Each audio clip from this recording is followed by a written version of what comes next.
Buenos días, buenas tardes, buenas noches, ¿cómo están? Yo espero que esté todo bien. Hoy tenemos más una clase de Clínica 1 donde vamos a charlar a respecto de tres temas fundamentales, que va a ser a respecto de la diarrea aguda, colitis isquémica y también aneurisma de aorta abdominal. Esses são os três temas que nós vamos ver hoje. Tratei de resumir e deixá-lo o mais sencillo possível. Se não está difícil a classe de hoje, qualquer dúvida que tenham, me escrevam. Já têm meu número, sim, já sabem meu número. Então, se qualquer dúvida, por mais pavada que seja, mais bobagem que seja, escrevi-me porfis, porque é muito importante para que eu sepa também o que estou deixando dúvidas. Mas, basicamente, vamos começar, então, com diarreia aguda. Vamos definir de novo o que é uma diarreia e depois vamos ver por que se chama aguda. Diarrea es una alteración del hábito intestinal normal del paciente o de una persona. ¿Qué quiero decir con eso? Generalmente, como ya hablamos en la otra clase, nosotros tenemos un hábito evacuatorio normal que generalmente se repite todos los días. O sea, si es más blandito, si es más duro, generalmente sigue siempre la misma cosa. O sea, es un hábito evacuatorio.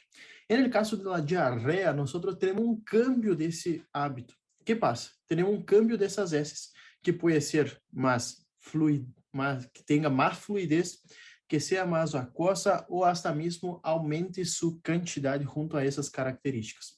Então, que é diarreia? É quando temos uma alteração no hábito intestinal em uma pessoa que é fora de seus rangos normais, com aumento do número de evacuações diárias, isso é muito importante, disminuição da consistência das heces ou ambos. O que quer dizer? Aumenta as vezes que o paciente vai de corpo e também diminui a consequência.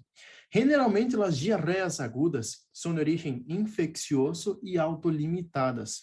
E na maioria das vezes, nós não vamos a buscar el agente, porque se é uma diarreia, por exemplo, que começou ayer no paciente, é uma gastroenteritis que começou ayer, e o paciente tem náuseas, vômitos e tem diarreia aquosa, nós vamos a deixar o paciente que siga com seu tratamento ambulatório, obviamente que depende da causa e também se o paciente já vem desidratado, mas generalmente, quando são pacientes que apresentam muito pouca sintomatologia, o que generalmente já havia serem no hospital é basicamente hacemos a anamnese do paciente completa, obviamente, e depois se deixa o paciente se não tem nenhum síntoma de desidratação, se consegue, por exemplo, se consegue reidratar-se via oral solo, então nós damos alta para o paciente e que, se caso o paciente não melhora em 7 dias, que vuelva, ou se tem alguma outra complicação. Mas generalmente, diarreia aguda é muito importante señalar que é de origem infecciosa e autolimitada. Generalmente, dentro de 5 hasta 7 dias, essa diarreia que começou sendo muito aguda, generalmente, ela desaparece, ou seja, o paciente vuelve a seu hábito intestinal normal. Então, por isso que é muito importante saber diarreias agudas, porque generalmente o origen é infeccioso e autolimitado. Bueno, só para acordar, temos uma classificação do tempo de las diarreias, que vamos ter a diarreia aguda, subaguda ou persistente e la crônica. Qual é a diferença? É o tempo. Em la aguda, temos uma diarreia em menos de 15 dias, ou seja, que começou em menos de 15 dias. Em la persistente ou subaguda, temos de 15 a 30 dias e la crônica mais de 30 dias. Só sendo um asterisco, uma estrellita acá, que toda a diarreia crônica em algum momento já foi aguda. Ou seja, muitas das vezes a enfermidade celíaca, por exemplo, começa com uma diarreia que em seu momento é aguda, mas a largo prazo se torna crônica. Mas basicamente, nós vamos falar hoje de diarreia aguda, muito importante porque é uma causa de ingresso à consulta, ou seja, o paciente vai à consulta porque tem generalmente febre, náuseas, vômitos e diarreia. Então, generalmente a gastroenteritis são essas a clínica é bem sencilla, bem assim general, não tem signos e sintomas muito específicos e generalmente é autolimitada e dura poucos dias. Bueno, quais são as causas? E acá nas causas entramos em um problemita, porque há algumas guias que dizem que as causas bacterianas de diarreia aguda são as mais frequentes, e há outras guias, como por exemplo Farreiras, que já vamos ver agora, eu puse acá, disse que a causa mais frequente de diarreia aguda é viral. Então, vamos por partes e aí vamos seguindo. Quais são as causas infecciosas mais frequentes? Há algumas guias que dizem que as causas bacterianas são as causas mais frequentes de diarreia aguda. Parásitos sigue depois em prevalência e depois temos por último viral. Então, temos causas infecciosas e não infecciosas de diarreia aguda, sendo as infecciosas a causa bacteriana mais frequente, depois parásitos e vírus. Diarreias não infecciosas, aí temos a diarreia tóxica, a diarreia dietética e outras causas. Bueno, pero vamos só memorizar acá uns bititos que suelen ser importantes e suelen também ser pergunta de exame. Por exemplo, as diarreias infecciosas, temos as diarreias bacterianas. Quais são as bactérias mais importantes que podem generar uma diarreia aguda? Basicamente, Salmonella, Shigella, Campylobacter jejuni, Escherichia coli enteropatogênica, el Vibrio cholerae, ¿sí? Clostridium e Yersinia enterocolítica. Basicamente, são essas as principais bactérias que podem generar diarreia aguda. Quais são os parásitos que podem generar as diarreias agudas? É basicamente Giardia lamblia, Entamoeba histolítica, el Microsporidium, Trichuris trichura e também a Entamoeba Cryptosporidium. Sí, el Cryptosporidium é um parásito que também pode generar diarreia aguda. De los virus, ¿sí? Los más frecuentes, los dos más frecuentes es rotavirus y adenovirus. Los otros que no son tan frecuentes, pero también pueden aparecer, es el virus Norwalk y también el virus de la hepatitis A y hepatitis B. Después, entonces, causas infecciosas son esas, las causas, y las no infecciosas tenemos la diarrea tóxica, que generalmente se da por cuenta de um contato com materiais tóxicos, como seu próprio nome disse, que é um contato com el arsênico, plomo ou mercúrio. Tendo o paciente que tem um contato, que ingere essa substância sem querer ou a propósito, pode generar uma diarreia tóxica, diarreia aguda tóxica. Causas dietéticas, que pode generar uma diarreia aguda. Bueno, aí sim entraria o álcool. El alcohol, muchas de las veces cuando tienen ingestas muy copiosas, por ejemplo, cuando se sale el viernes o el sábado, ahí empieza una vodka con un fernecito, o hasta mismo la cerveza, ¿sí? Muchas de las veces cuando son, o el shock, acá en Brasil, generalmente causa mucha diarrea en el otro día, puede generar cuando son ingeridos, cuando es ingerida mucha cantidad de alcohol, pode generar diarreia por conta de seu efeito osmótico também. Mas basicamente, dietético seria o álcool. Depois temos alguns fármacos, como os sales de magnésio, sí ou sí são muito importantes. Sales de magnésio causam diarreia. Sales biliares também podem causar diarreia. As prostaglandinas viorales, los AINES e também a colchicina. Generalmente são fármacos que podem causar diarreia aguda. Por isso é que é muito importante, quando o paciente venha com diarreia, nós temos que fazer muito hincapié na anamnesis.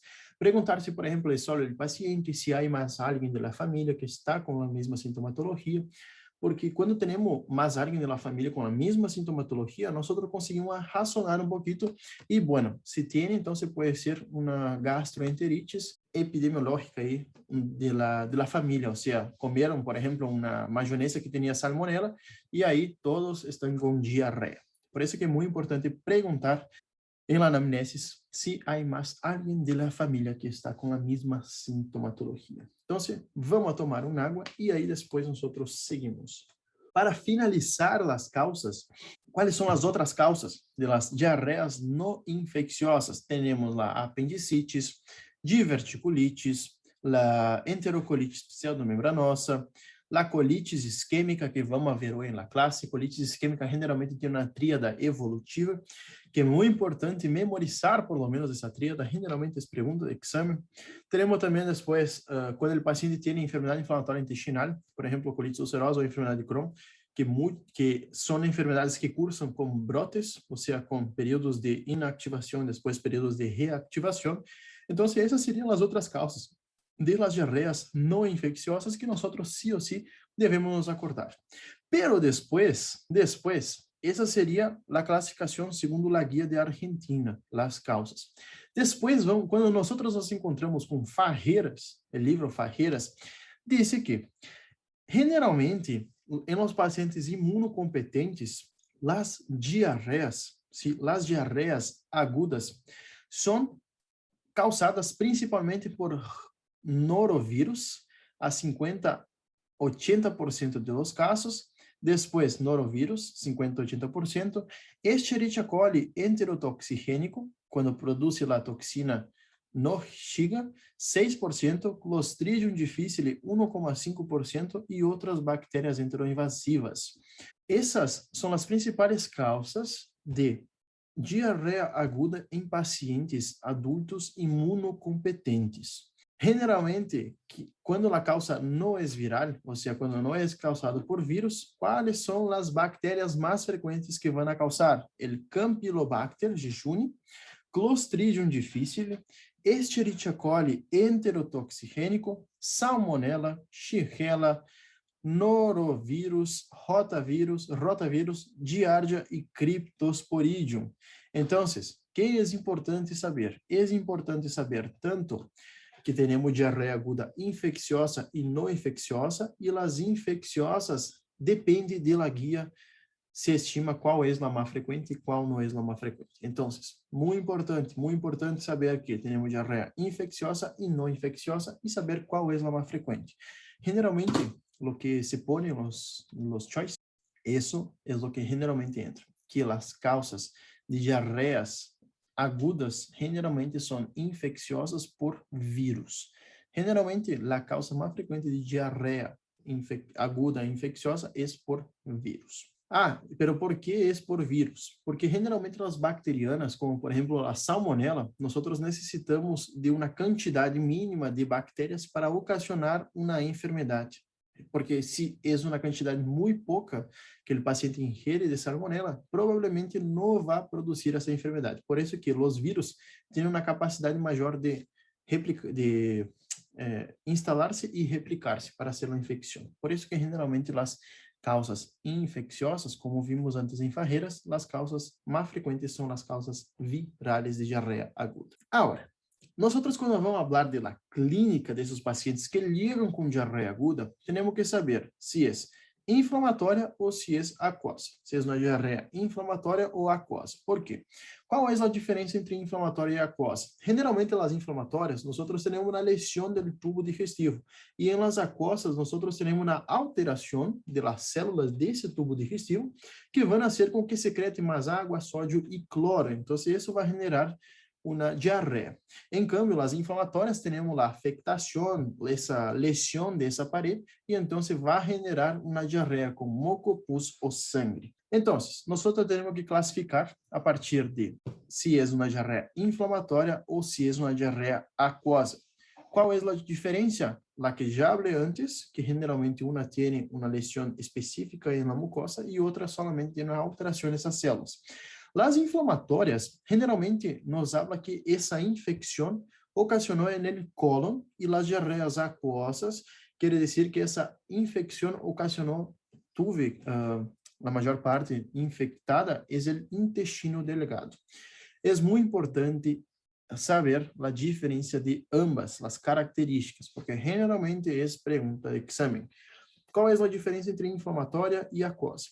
Já vimos isso em uma outra classe, mas vamos repetir. As inflamatórias geralmente são de pouco volume, são acompanhadas de sangue ou moco ou pus, têm tenesmo rectal e febre e dolor abdominal. Em cambio, as aquosas, geralmente o paciente vai muitas vezes de corpo, perde muito líquido, a vezes suele ir mais de 6 a 7 vezes de corpo, ou seja, al cagar, para falar assim, e generalmente está acompanhado de náuseas, vômitos e cólicos abdominais. Essas são as principais diferenças entre uma diarreia inflamatória e uma diarreia aquosa. Mas quando nós temos esses muito abundantes, temos que sí ou sí, ou seja, muita quantidade, temos que sí ou sí que pensar que a afectação está justamente no intestino delgado ou no cólon proximal. E quando nós temos esses de pequeno volume, generalmente está a afectação no cólon distal, ou seja, cólon esquerdo ou recto. Basicamente é isso que nós temos que nos acordar desses dois tipos de diarreia, porque se pode apresentar dessas duas formas. Ou tem muita quantidade de líquido, muitas vezes de cuervo, ou tem menor quantidade e se apresenta com moco, pus ou sangue. Basicamente isso. E qual é a diferença em la clínica, em la sintomatologia do paciente? É que quando estamos falando de intestino delgado, generalmente o paciente apresenta cólicos abdominais. E quando é em cólon, nós vamos ter dolor abdominal, generalmente localizado ou não é bem localizado porque é uma víscera, sino que nós vamos a localizar esse dolor um pouquinho em meu abdômen inferior e do lado esquerdo. Generalmente é assim, já vi muito quando acompanhei acá no hospital, é muito frequente diarreia aguda, e generalmente o que se faz é bem sencillo.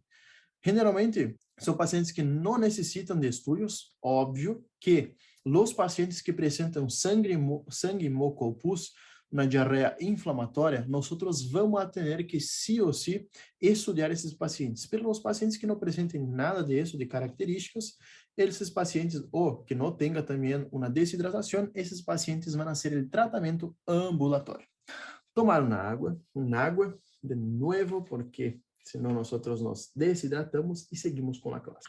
Como já falei, diarreia aguda não é difícil, é solamente memorizar algumas das causas e as características da clínica.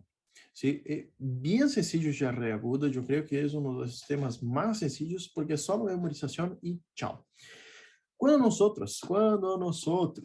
sí, temos um paciente com diarreia aguda, é muito importante a anamnesis. E que devemos perguntar? Fundamentalmente, vamos perguntar a forma de apresentação, o curso, as características das deposições. Acá sim, perguntamos se tem sangue, moco ou pus, se foi desencadenado por algum alimento ou por álcool, a epidemiologia, se há familiares que estão com a mesma sintomatologia, porque isso nos hace pensar que, por exemplo, foi uma maionesa da hamburguesa que generou isso. Os síntomas acompanhantes, como, por exemplo, se é um dolor cólico ou se é um dolor mais intenso em abdômen inferior, se é mais localizado, mal localizado, e os hábitos desse paciente, tanto hábitos tóxicos quanto hábitos de la catarsis, porque temos que nos acordar que estamos falando de uma diarreia, então o paciente vai ter um cambio de seu hábito intestinal. E isso é muito importante. Al exame físico, o ponto principal de qualquer diarreia ou de qualquer pérdida de líquido é o estado de hidratação. Se nós estamos diante de um paciente com mala hidratação, ou seja, que tem a língua seca, generalmente o mais sencillo é o signo del pliegue de la piel, língua seca e a conjuntiva seca. Generalmente se mira esses parâmetros para ser mais fácil, mais sencillo e mais rápido. Outra coisa também que se pergunta para evaluar o estado de hidratação de nosso paciente é a respeito da diuresis, se na última hora foi muito oscura a urina ou se isso ou se não foi a urinar. Então é muito importante isso, o estado de hidratação. Nós vamos, sim ou sim, se está desidratado, sospechamos uma desidratação, vamos internar o paciente e vamos dar aí uma solução fisiológica para ele, para recuperar seu volume, seu líquido. Depois, estado nutricional. Vamos a evaluar também se tem um estado nutricional bueno ou mal estado nutricional, porque isso também vai ser critério para internar esse paciente. Piel e mucosas, obviamente, signo del pie, e também mirar as mucosas, se estão secas ou se estão mojadas. A principal que se mira é a língua. Se a língua já está seca, já se disse, vamos internar esse paciente e vamos pôr uma solução fisiológica nesse paciente. Semiologia abdominal e tacto rectal. ¿Por qué es importante hacer la semiología abdominal y el tacto rectal?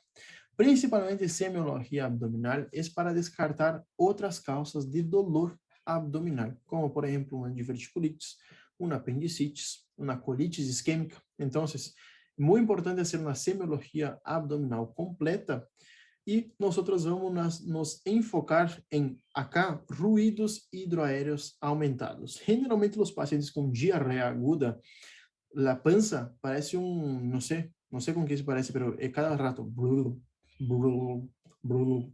Los ruidos hidroaéreos están muy aumentados de su valor normal. O sea, lo normal de los ruidos aéreos son 35 y acá el paciente tiene seguramente más de 35 ruidos hidroaéreos.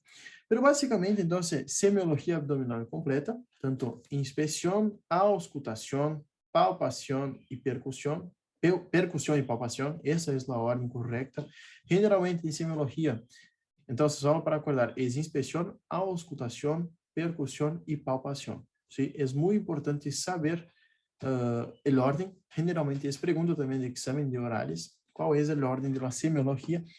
Y el tacto rectal. ¿Por qué es importante hacer tacto rectal? Porque muchas de las veces la afectación puede ser en el tercio inferior. Entonces, con el tacto rectal, por ejemplo, si un paciente tiene una diarrea acompañada de sangre, nosotros vamos a evaluar, por ejemplo, si no tiene un hemorroides, porque si tiene hemorroides, probablemente la sangre viene de ese hemorroides y la diarrea es por otra causa. O sea, no es una diarrea inflamatoria, sino que es una diarrea acuosa. Por eso que es importante el tacto rectal. En esa era, tercera era, que estamos hablando de digestivo, no puede faltar, y graben acá en la testa, en la mano, donde quiera, no puede faltar el tacto rectal. En todas las patologías nosotros vamos a hacer tacto rectal. Obviamente que en la práctica clínica no se hace, pero ante el docente tenemos que decir que es muy importante el tacto rectal. Entonces, solo para hacer un general así de la sintomatología, es fiebre, vómitos, dolor de cabeza, pérdida del apetito, diarrea y cansancio. Esos son los principales signos, cansancio, principales signos y síntomas de la diarrea aguda. Fundamentalmente, si es toxis infecciosa, los vómitos, si es una gastroenteritis. Tenemos que saber sí o sí la clínica, si es una diarrea acuosa o si es una diarrea inflamatoria. Isso é pergunta de exame. Ligou el paciente com diarreia aguda. Se estamos aí de guarda, tranque, tomando uns matecitos ou uma água também. Estamos aí, tranque, e ligou um paciente que disse, estou com diarreia aguda, começou ayer e é muito acuosa. Sí, o sea, já foi mais de 10 vezes só ayer en el banho. ¿Qué debemos hacer ante ese paciente? Primera cosa, examen físico y anamnesis. Y anamnesis después examen físico. Examen físico, fundamentalmente, evaluar estado de hidratación. Bueno, y después, ¿hacemos exámenes complementarios o no a ese paciente? Los exámenes complementarios, nosotros solamente vamos a hacer, si no hay signos y síntomas de diarrea aguda grave. O sea, si es una diarrea leve ou moderada, que não é muito grave, que o paciente não foi 10, 15 vezes de corpo, nós não buscamos a causa. ¿Por quê? Porque são generalmente infecciosas, virales e são autolimitadas.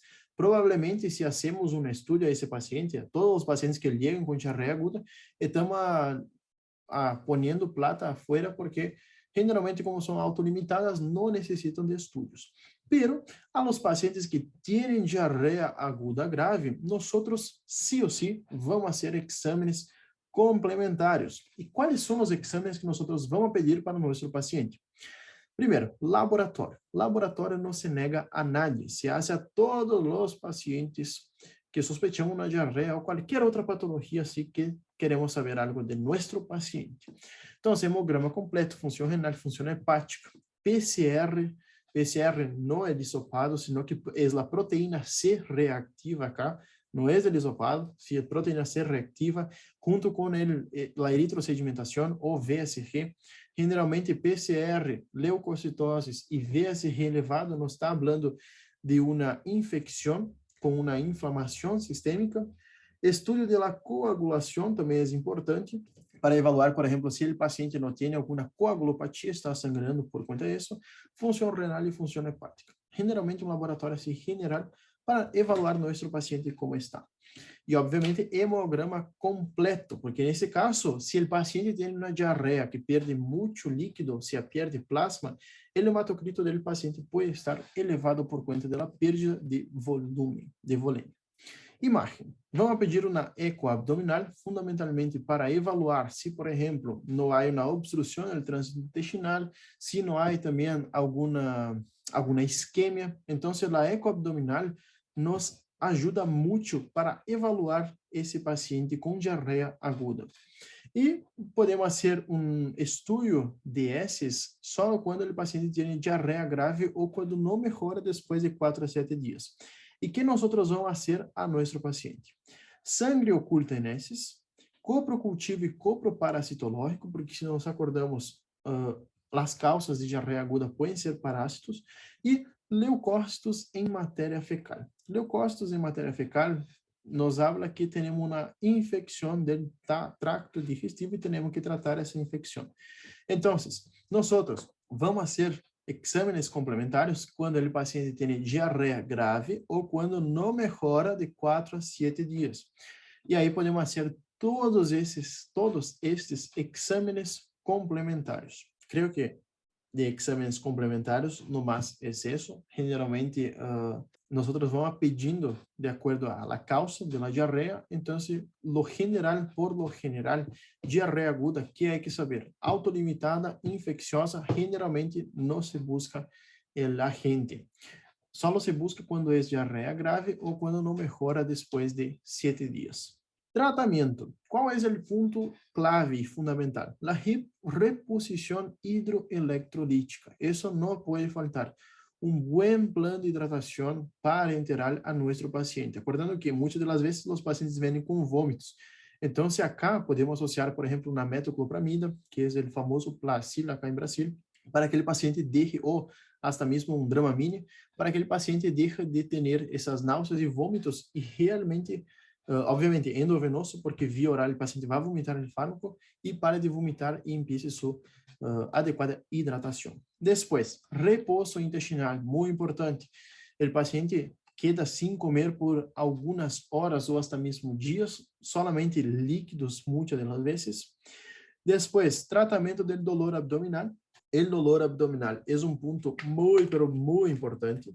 E generalmente esse dolor abdominal cessa con el ayuno, sí, cesa con el ayuno, pero cuando nosotros seguimos con dolor abdominal, no se da, y ojo en eso, no se da, por ejemplo, la buscapina. No se da buscapina. ¿Por qué no se da buscapina? Generalmente la buscapina lo que hace es un antiespasmódico. Entonces, si nosotros tenemos un paciente que tiene una diarrea infecciosa y esa bacteria, vamos a poner que es una bacteria, y esa bacteria produce una enterotoxina, nosotros lo que hacemos con cualquier antidiarreico y también con esos antiespasmódicos, estamos dejando por más tiempo esa toxina en contacto con el intestino del paciente. Entonces, lo que hacemos es empeorar su diarrea y empeorar su estado general. Entonces, ¿por qué es importante mucho cuidado en nuestro paciente con diarrea aguda no dar el espasmolítico o el antidiarreico por cuenta de eso? No se da porque si nosotros damos, el paciente no caga, no iba a decir expira, pero no es expira, no sale la toxina ahí del intestino y hace aún más mierda que está le causando esa mierda. ¿Sí? Creo que me expliqué. Pero básicamente, dolor abdominal se trata con paracetamol o dipirona. ¿Sí? Paracetamol o dipirona. No se da los antiespasmódicos. Antidiarreicos. ¿Cuáles son los antidiarreicos que se pueden utilizar? Pero ojo, si es una diarrea que es causada por una toxina, no se da antidiarreicos. ¿Cuáles son los dos? El carbono activado y compuestos de solo bismuto. Nosotros vamos a ver que hay compuestos que vienen con bismuto y magnesio, que esos dos compuestos juntos no causan ni diarrea ni constipación. Los compuestos que vienen solo de bismuto causan constipación y carbono activado también generam constipação. Por isso que nosso paciente que tem uma diarreia aguda no toxinfecciosa pode receber antidiarreicos como carbono activado e composto de bismuto. Antibióticos. Sí, um puntito bem importante. Outra cosita, antidiarreicos antes que me olvide, no se da en niños, ¿sí? No se da en niños. ¿Y cuál es el punto? Si nosotros tenemos una diarrea infecciosa, si damos los antidiarreicos, podemos generar um megacolon tóxico. Esse megacolon tóxico, vamos ver em uma próxima classe. Bueno, antibióticos. Qual é o ponto de antibióticos? Quais são os antibióticos que nós podemos utilizar? São lá, a ciprofloxacina solo, o norfloxacina, o amoxiclavulânico, mais clavulânico juntos, o trimetoprim sulfa. Quais são as indicações? E acá sí creo que não puse, pero basicamente isso. Infecção por Shigella, Giardia, amebas, cólera, Yersinia e Escherichia coli enteropatogênica. Isso. Então, vamos dar a quem antibióticos? A Shigella, Yersinia, Giardia, Vibrio cholerae, Shigella e Escherichia coli enteropatogênica. A essas são as indicações para dar antibióticos. Se nós não temos esses gérmenes, não se dá antibiótico para nosso paciente. Quando se interna o paciente? E acá é um ponto que generalmente é pergunta de exame. Quais são as indicações de internação para um paciente com diarreia aguda? Bueno, quando temos diarreia invasiva, quando temos signos de desidratação e hipoperfusão grave, ou seja, o paciente empieza com taquicardia, taquipneia, diminuição da diuresis, hipotensão ortostática. Generalmente acá o paciente, a primeira coisa que vai apresentar quando tem uma diminuição de sua volemia é a hipertensão ortostática, é o primeiro signo que aparece. Leucocitose ou leucopenia, alterações da coagulação, porque esses pacientes que têm leucocitose provavelmente têm uma diarreia infecciosa, vômitos que não cessam, ou seja, o paciente está vomitando e cagando ao mesmo tempo, caga e vomita junto, e HIV, porque em os pacientes com HIV temos que abrir o ojo porque pode ser uma diarreia que pode persistir por muito tempo e então o paciente pode morrer, o HIV positivo, o SIDA, pode morrer por conta dessa diarreia. Então, quando nós vamos internar, quando sospechamos de uma diarreia invasiva, signo de desidratação e hipoperfusão, como por exemplo a hipotensão ortostática, leucocitose ou leucopenia e alterações da coagulação, vômitos que não cessam e HIV. Estes são as indicações para a internação de um paciente com diarreia aguda. Então, antes de ir a aneurisma de aorta abdominal, que é importante acá em la diarreia aguda. Principalmente saber quando é aguda, quais são suas causas, como se diagnostica, que obviamente é por la clínica. Depois, em la classe Plus, eu vou passar uma tablita, sim, já estou preparando a classe Plus, que é a respeito de quando nós sabemos que é uma diarreia leve, moderada ou grave, diarreia aguda. Depois, diagnóstico e tratamento. Diagnóstico é basicamente a clínica do paciente e o tratamento, a palavrita clave é depende. Depende se é um paciente HIV, se é um imunocompetente, se o paciente é anciano, não consegue reidratar-se solo, então temos que abrir o ojo porque muitas das vezes o paciente não consegue se reidratar e esse paciente nós não vamos levar a casa, vamos deixar internado. Então, internação, critérios de internação, generalmente se pide, e se pide esses só os 5 acá, 5 ou 6 critérios que há. Pero depois, na classe Plus, nós vamos agregar algumas cositas a mais a essa classe de diarreia aguda. Aneurisma de aorta abdominal. Esse é o segundo tema que nós vamos charlar hoje. Não é difícil. Generalmente, o aneurisma de aorta é chamado del assassino silencioso, porque generalmente é assintomático e o paciente consulta ou por uma dissecção ou por uma rotura desse aneurisma. Então, aneurisma de aorta é pergunta de oral, se ojo nisso, é muito importante, por lo menos saber o general de aneurisma de aorta, quando se indica cirurgia e quando não vai a cirurgia. E, obviamente, quais são os tipos de cirurgia que temos. Pero aneurisma de aorta não é difícil, porque generalmente vamos ver agora que é basicamente um fator de risco e uma das causas mais importantes acá no aneurisma de aorta abdominal. Então, Vamos agarrar el agua y vamos seguir por el segundo tema de nuestra clase. Aneurisma de aorta abdominal o el asesino silencioso.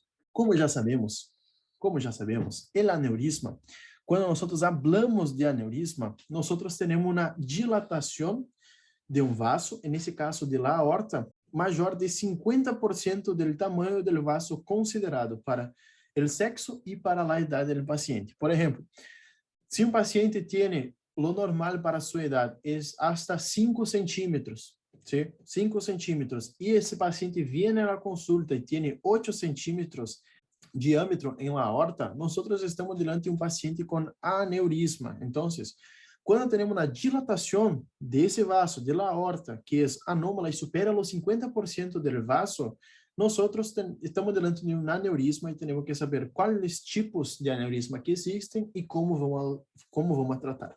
Entonces, sabiendo la definición de cualquier aneurisma, en ese caso de la aorta abdominal, nosotros tenemos que saber cuál es la clasificación.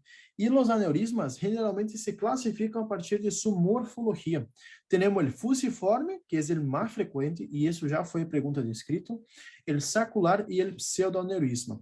¿Cuál es la diferencia? El fusiforme tiene esa forma, ¿sí? Tiene esa forma. El vaso debería ser así, recto, ¿sí? En la mayoría de las veces, recto, y en el fusiforme se forma como si fuera no un embudo, sino que tiene una dilatación de una de las porciones del vaso, como por ejemplo acá. Es una sección, es una dilatación que es como si fuera horizontal para los lados, queda así.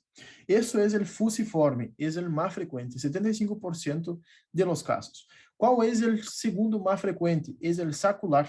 El sacular é quando se forma como se fuera uma pelota, quando estamos jogando aí a pelota de futebol, uma pelota quando sale uma partecita aí da pelota e queda uma linguita hacia afuera.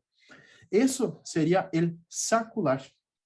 Si el sacular, nosotros tenemos una leve dilatación, obviamente que el aneurisma, cuando hablamos, es una dilatación de todas las capas de la pared vascular. Entonces acá tenemos como si fuera formando un saco, ¿sí? Fusiforme, parece dilata horizontal y parece como si fuera se puede llamar así un diamante, ¿sí? Pero no parece, pero solo para nosotros imaginar. El sacular aparece como si fuera un saco y el pseudoaneurisma puede ser llamado del falso aneurisma también. Tranqui, yo sé que parece mucha cosa, pero no es. Esa parte es la más tranqui de aneurisma y nosotros tenemos que clasificar el aneurisma de acuerdo a su morfología. Es así que se clasifican los aneurismas. ¿Cuál es la localización más frecuente? Y está en negrito. Ponga estrellita en eso porque sí o sí es pregunta de examen. ¿Cuál es la localización más frecuente del aneurisma de aorta abdominal? Generalmente se da por debajo de las arterias infrarrenales, o sea, de las arterias renales. Justamente vienen las arterias y está justo por debajo el aneurisma. Y el más frecuente es el fusiforme. Esses pontos clave, sí o sí, são muito importantes, já entraram em escritos e também em los horarios suele ser pergunta. Qual é o tipo mais frequente e onde se localiza mais frequentemente? Então, ojo en eso, porque se nós sabemos que a localização mais frequente é infrarrenal, quando nós vamos com o estetoscópio aí a auscultar uma parede abdominal, temos a palpação na massa pulsátil, quando escutamos um soplo abdominal, ojo porque pode ser um aneurisma, ¿sí? Então, se nós sabemos a localização, podemos aí por aí razonar algumas cositas. Pero básicamente, aneurisma é isso, as classificações, as características, e é muito importante. Só para acordar que é a dissecção da aorta ou de um aneurisma é quando se rompe uma das capas e empieza a acumular sangue adentro, hasta que puede romperse. Eso es una complicación, disección es una complicación de cualquier aneurisma. Epidemiología. Acá yo puse un viejo, sí, pero no soy tan viejo. Generalmente afecta a pacientes mayores de 60 años y son hombres. Sí o sí, muy frecuente en hombres y hay que acordarse. ¿Por qué yo puse esa imagen acá que tiene una placa de ateroma? Justamente porque la principal causa, o principal fator de risco acá é a placa de ateroma. se nós nos acordamos que o principal fator de risco é uma placa de ateroma, aí sim ou sim já deve vir em nossas mentes que se o paciente tem placa de ateroma, provavelmente o paciente é tabaquista, talvez seja diabético e tem dislipidemia, é obeso e não faz exercício, é sedentário. Então, se ou sim, quando pensamos em placa de ateroma, é aquele paciente mais obeso, sedentário, tabáquico e que é um pouquinho mais viejo, como já vimos, homem e maior de 60 anos. Então, que é importante saber que é muito mais frequente que os aneurismas de aorta torácica, ¿sí? E se dá por aterosclerose fundamentalmente. É a principal causa da placa de ateroma. Quais são os fatores de risco? E creio que já falamos de quase todo, mas não falamos do principal, que é a hipertensão arterial. Generalmente, quando temos uma hipertensão arterial, temos uma alteração de todos os vasos. E acá sofre principalmente a aorta abdominal. A aorta abdominal não suporta essa hipertensão e então se empieza a dilatar-se, formando o aneurisma. Então, o principal fator de risco acá é a hipertensão arterial. Depois vem o tabaquismo, álcool, EPOC, sexo masculino, antecedentes familiares e se há calcificação aórtica ou enfermidade aterosclerótica. La clínica.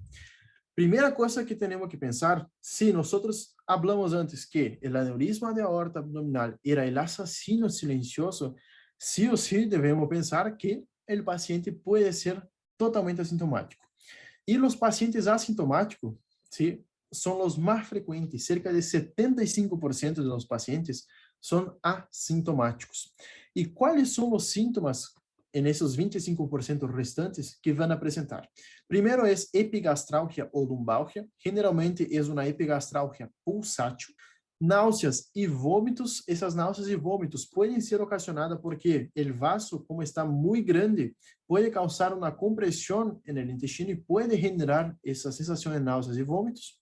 Depois, perda de peso, massa pulsátil a la inspeção ou palpação. Quando o paciente está acostado, nós miramos o paciente de maneira tangencial, ou seja, o paciente está acostado, nós miramos o paciente de assim, vamos ver que em sua pança, ou seja, em seu abdômen, estamos vendo pulsátil, ou seja, pulsa. E a la palpação, nós vamos sentir uma massa que é pulsátil. Por isso que nós com a palpação vamos diferenciar do câncer. Se o câncer também vamos ter uma massa, em alguns cânceres, obviamente, não em todos. Alguns cânceres temos uma massa que não é pulsátil. E acá, para diferenciar do câncer, acá tem uma massa que é pulsátil. Isso é muito, muito importante. Depois, sabendo a clínica que é epigastralgia, náuseas, vômitos, perda de peso e massa pulsátil, nós temos que saber como vamos diagnosticar. E sempre a clínica é soberana. Se o paciente vem com uma clínica e sospechamos de aneurisma de aorta abdominal, o exame físico, temos uma massa pulsátil, a auscultação temos um soplo, sim ou sim nos hace pensar em um aneurisma de aorta. Não pode sair sem fazer um exame ou sem uma derivação específica para esse paciente quando sospechamos de um aneurisma. Justamente porque as complicações do aneurisma são muito jodidas. Então, ojo, porque esse paciente pode ser uma complicação e aí te clava os dientes. Bem, então, clínica, exame físico, a radiografia de abdômen simples solamente vai aparecer quando temos uma calcificação desse aneurisma, que, por exemplo, acá temos uma radiografia de abdômen e isso que nós vemos como linha é a calcificação da parede da aorta. Sí, creo que se vê a linha acá. Eu vou marcar com uma flecha, a linha onde está. A flechita acá, vamos poner só para... Sí, essa linha assim está acá bem finita, isso todo na parede calcificada.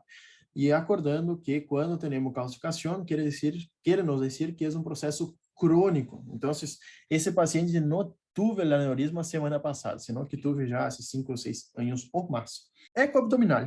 Sí, é de eleição para screening. ¿Por qué es de elección? Porque es muy barato, obviamente que es operador dependiente, pero es de elección por ser barato y bien efectivo. Nos va a permitir evaluar toda la aorta, sus paredes, el diámetro, la forma de ese aneurisma, si es fusiforme, sacular o pseudoaneurismas, y también si hay trombos adheridos a esa pared. ¿Por qué es importante evaluar si hay trombos? Imaginen, tenemos acá un trombo en la aorta abdominal.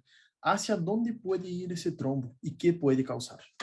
Parar el video, pensar y después contestar. Te doy una dica. Va a cerebro, va a pulmón o va a parar en los miembros inferiores. Elegí uno de las tres y seguí con el video.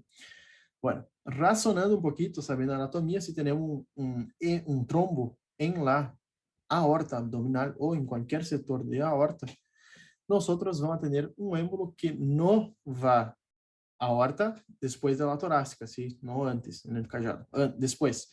O aorta torácica o abdominal, cuando tenemos un trombo, si ese trombo se desprende, o va a ir a miembros inferiores, o, en peor de las hipótesis, vamos a tener el miembros superiores, o también puede parar en las ilíacas. Entonces, por eso que es importante evaluar la eco, en la eco si hay trombos, porque nos puede generar una afectación isquémica. Y TAC con contraste es elección para planificar el tratamiento. Acá tenemos una reconstrucción 3D por la TAC.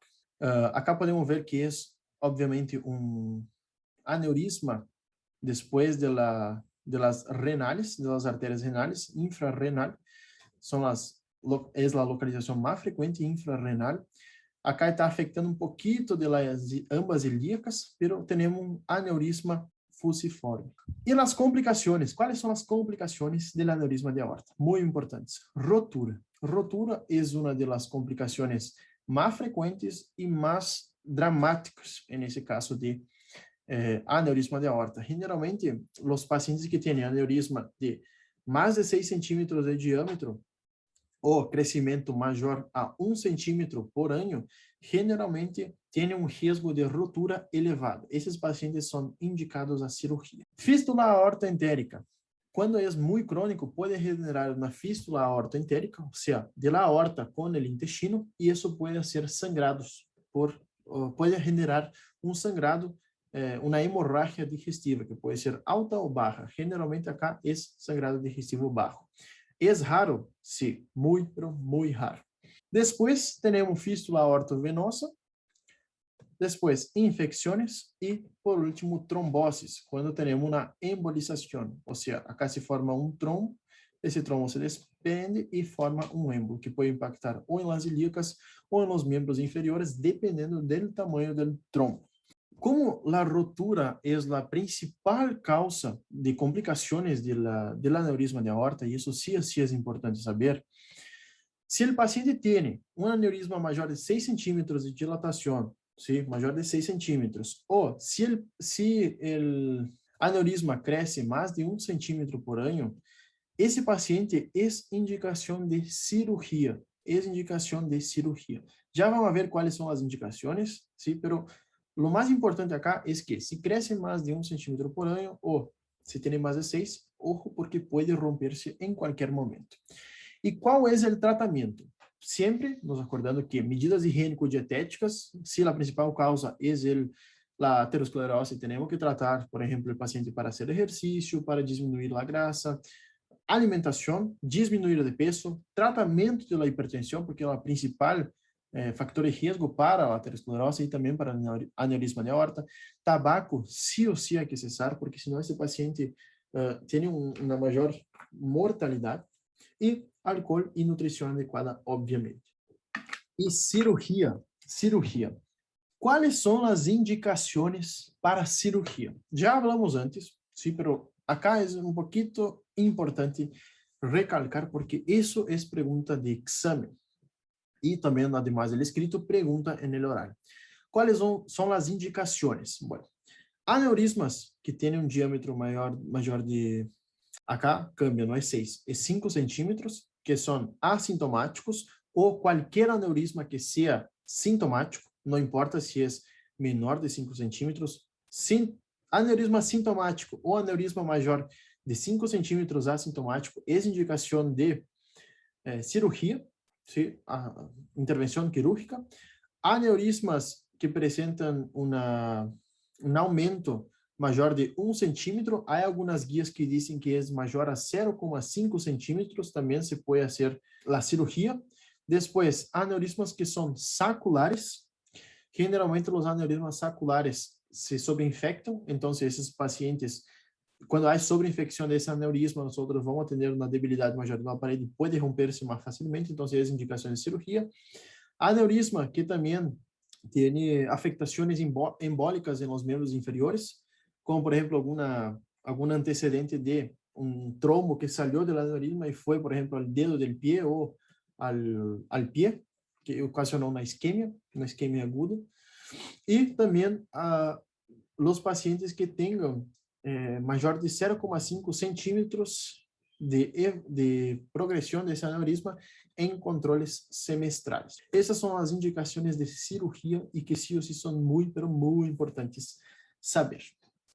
Bueno, la cirugía del aneurisma de aorta abdominal, tenemos dos tipos fundamentalmente.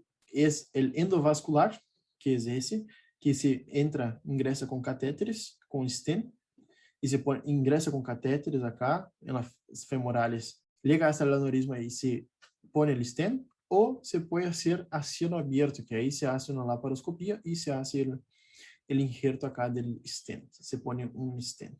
Básicamente, esses são os dois tipos de cirurgia para o aneurisma de aorta abdominal. O que é importante de aneurisma? ¿Sí?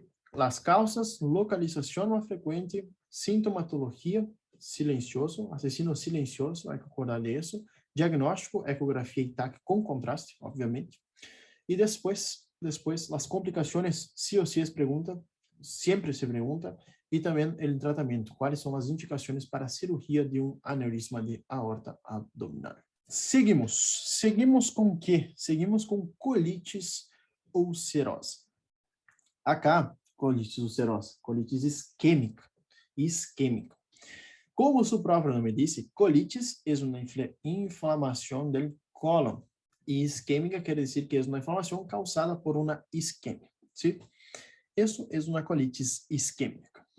¿Cuál es la epidemiología de la colitis isquémica? Bueno, pero antes tenemos que saber que una colitis isquémica es básicamente inflamación del colon que está ocasionada, si es isquémica, está ocasionada por un déficit de reperfusión sanguínea. ¿Qué quiere decir eso? No llega sangre adecuada al colon y entonces ese colon se irrita, queda bravo y entonces ocasiona una inflamación de esa porción del colon, o sea, causa una inflamación por cuenta de una isquemia. Y la causa más frecuente de isquemia intestinal, 1 cada 2.000 ingressos hospitalarios, la colitis isquémica es la causa más frecuente de isquemia intestinal, ya entró eso en escritos, ¿sí? Generalmente se da en pacientes, y eso es muy importante para nosotros pensar cuál es nuestro paciente gold standard, o nosotros imaginar un paciente. É aquele paciente que é mais ancianito, que generalmente já teve problema com aterosclerose, que já tem estados de hipercoagulabilidade, ou seja, a sangre muito viscosa ou a sangre muito espessa, se suelen chamar. Generalmente, os pacientes que já tiveram alguma cirurgia de la aorta abdominal, porque quando temos uma intervenção na aorta, muitas das vezes pode generar uma isquemia, por mais que seja transitória, pode generar uma colitis isquêmica. Cardiopatia isquêmica, insuficiência arterial periférica, enfermidade do tecido conectivo e diabetes. Tudo isso são fatores de risco para o paciente padecer colitis isquêmica. Então, o que nós devemos nos acordar? Colitis isquêmica é o cólon que se irritou com o aporte sanguíneo inadequado que está recebendo por uma hipoperfusão. E então, quais generalmente são aqueles pacientes de sexo masculino que têm todos os fatores de risco para a aterosclerose e são maiores de 60 anos. Então, como vimos, aneurisma de aorta e colitis isquêmica têm uma coisa em comum, homens e maiores de 60 anos. Por que é importante saber a idade? Porque generalmente o paciente que vem com a tríada característica de colitis isquêmica e tem mais de 60 anos, sí ou sí, é importante indagar, perguntar, fazer uma boa anamnese, porque é uma patologia de mierda. Sí, esa es una patología de mierda que puede causar hasta mismo la muerte del paciente. Es muy grave esa colitis y nosotros vamos a ver ahora que tenemos clasificación de colitis, cuando es la no gangrenosa, que es la más frecuente, y la gangrenosa. Pero básicamente, epidemia sí o sí es aquel ancianito que generalmente obeso, o que ya tuvo, anciano no, sino que mayor de 60 años, o que ya tuvo alguna intervención de la aorta. ¿Cómo es la fisiopato?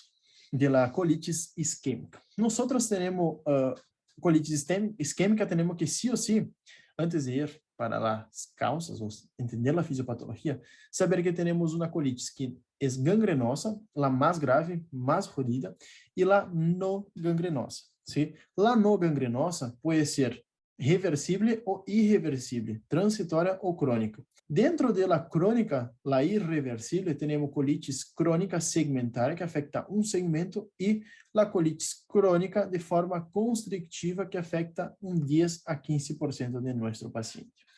Pero básicamente, essa é a classificação de la colitis. ¿Sí? Eso es bien importante. Lo más elemental acá para saber es que en la colitis isquémica tenemos dos, la no gangrenosa, que es la más frecuente, y la gangrenosa. ¿Cuál de las dos es peor? La gangrenosa, obviamente, porque tenemos gangrena de la pared del intestino. Y la no gangrenosa tenemos una que es reversible y tenemos otra que es crónica irreversible. Bueno, pero ¿qué es la fisiopatología? Fisiopatología, como ya vimos antes, tenemos un déficit del aporte sanguíneo al colon. Entonces, puede ser por alteraciones de la circulación local, que puede ser idiopática. Obviamente, idiopática no se sabe la causa y es espontánea. Puede ser por una oclusión de grande vaso, por ejemplo, una aterosclerosis, una trombosis, una embolia o una traumática también. Y puede ser por una oclusión vascular menor, que es de pequeños vasos, que ahí nosotros tenemos que sospechar ante aquele paciente diabético que tiene vasculitis sistémica o hasta mismo que tiene, por ejemplo, una amiloidosis o está haciendo una radioterapia, o ya hizo una radioterapia. Pero lo más importante acá es que alteración de la circulación local quiere decir que hay algún vasito del colon que está dando una hipoperfusión y está generando esa hipoxia en el colon. Puede ser idiopática, oclusión vascular mayor o menor, que es básicamente relacionado a los grandes vasos y pequeños vasos. Entonces, solo para repasar, vascular mayor es aterosclerosis y trombosis embólica, y menor es vasculitis y también diabetes, solo para hacer una introducción a eso.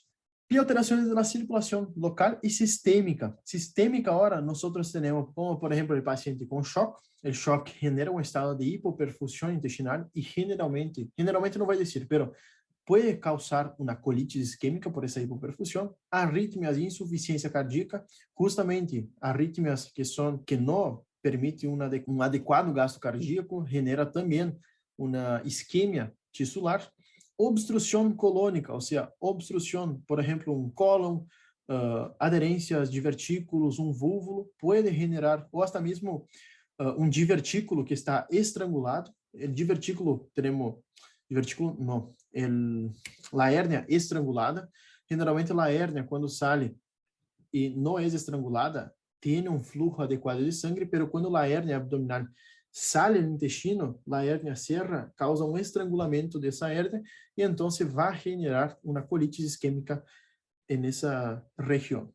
Después tenemos alteraciones hematológicas, como ya vimos, estados de hipercoagulabilidad, como la púrpura trombocitopénica trombótica, drogas, que seriam os fármacos, como, por exemplo, digitálicos, diuréticos, las sales de oro, também podem generar, e acá como drogas entraria a cocaína. Cocaína pode generar uma colitis isquémica. Então, fisiopatologia, nós temos que pensar que temos uma que é gangrenosa e a não gangrenosa, e também alterações locais e sistêmicas. Sabendo isso, já é mais de 50% do caminho para memorizar que é uma colitis isquémica. Qual é a anatopatologia? Vai variar de acordo à duração dessa isquemia e da gravidade das lesões. Temos leve, moderado, grave e infarto transmural. La leve, generalmente, isso não se pergunta, quédense tranquilo, quédate tranquilo porque isso não se pergunta, pero en la leve, nosotros vamos a tener una hemorragia y edema de la mucosa. En la moderada, vamos a tener reemplazo de la mucosa y submucosa por tejido de granulación, porque tenemos una inflamación de ese tejido, entonces empieza a depositar tejido de granulación, tejido inflamatorio, y grave cuando tenemos la muscular propia que está sustituida por tejido fibroso y forma una estenosis, o el infarto transmural, que ahí afecta toda la pared y puede generar perforaciones. Entonces, eso no se pregunta, pero por ahí pongo para solamente entender. Leve, moderado, grave y el infarto transmural. Qual é a clínica? Clínica, sempre temos que nos acordar que o paciente tem mais de 60 anos. O paciente vem com uma tríada generalmente, que é essa que já estamos falando antes.